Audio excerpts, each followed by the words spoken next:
Go. Okay, today we're making fresh pesto. It's the end of basil season, so we have a ton of basil, so we're going to make some fresh pesto. And then later on we're going to use the pesto in a baked ziti. So instead of using a red marinara sauce or meat sauce, we're going to use a pesto in a baked ziti that we're going to make later.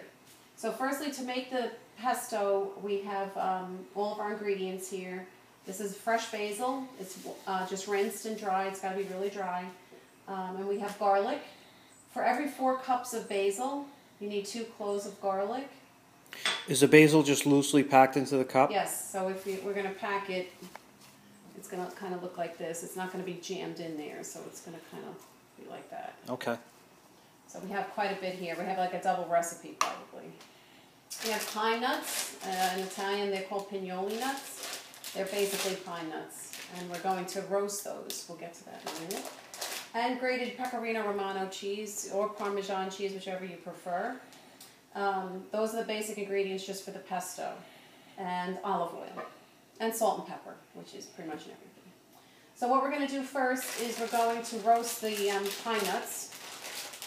And basically we're just doing that to kind of release the oils and the flavor in the pignoli nuts. And of course the bag is open. So all we're going to do is roast this for a few minutes.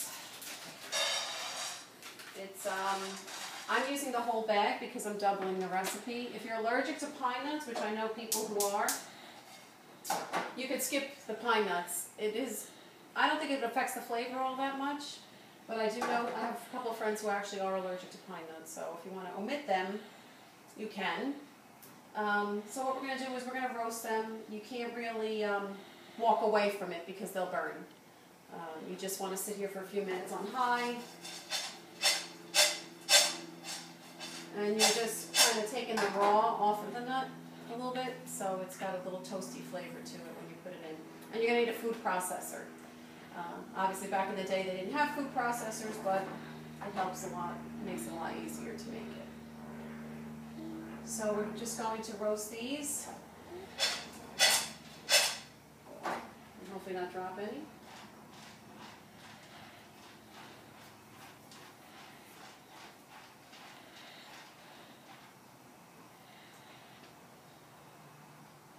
I don't know what you want to. No, all right. We'll be back as soon as the pine nuts are done.